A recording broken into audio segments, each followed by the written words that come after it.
اعوذ باللہ من الشیطان الرجیم بسم اللہ الرحمن الرحیم۔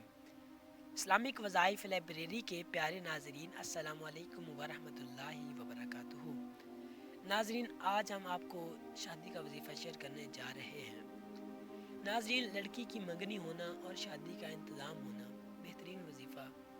اگر کسی لڑکی کے واسطے اچھا رشتہ نہ ملتا ہو یا کہیں سے پیغام شادی نہ آتا ہو تو روز ماہ چڑھتے چاند کے دنوں میں باوضو 41 مرتبہ یاسین پڑھ کر دعا مانگ لے، انشاءاللہ اچھے سے اچھا پیغام آ جائے گا۔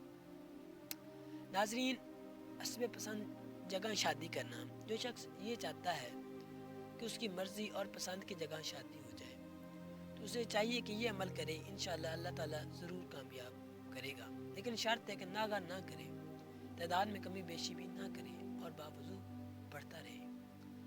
اول 3 بار درود شریف پڑھے، درود ابراہیمی، اور اس کے بعد درج ذیل کلمات جو میں آپ کو بتانے جا رہا ہوں وہ پڑھے، اور یہ کلمات 313 مرتبہ پڑھے، پھر آخر میں درود شریف پڑھے اور دعا کرے، انشاءاللہ اللہ تعالیٰ ضرور کامیابی عطا فرمائے گا۔ وہ کلمات کچھ یہ ہیں: یا ستار العیوبی یا مسبب الاسباب ایاک نعبد و ایاک نستعین یا حیو یا قیوم برحمتک استغیث۔ ناظرین، عورتوں کے نصیب کھولنے اور شادی کے لیے عمل ہے۔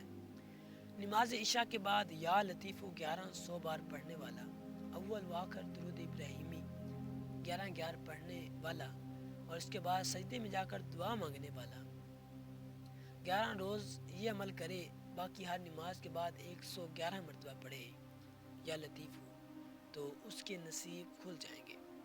ناظرین، شادی کرانے اور اہل و عیال کے نیک ہونے کی دعا۔ اگر کوئی شادی کرانے کا خواہش مند ہو اور چاہے کہ اہل و عیال بھی نیک بن جائیں تو یہ دعا پڑھا کرے: ربنا هب لنا من ازواجنا وذریاتنا قرۃ اعین واجعلنا للمتقین اماما۔ سورۃ الفرقان کی آیت نمبر 74 ہے، اس کو پڑھتا رہے تو اہل و عیال بھی نیک ہو جائیں گے اور اچھی جگہ جہاں پہ وہ شادی کرنے کا خواہش مند ہے شادی بھی ہو جائے گی۔ ناظرین، یہ تھے شادی کے متعلق کچھ وظائف۔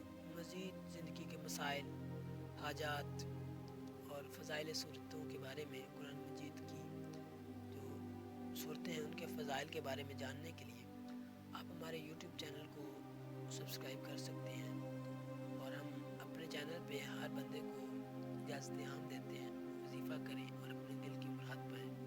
مزید اسلامک وظائف کے لیے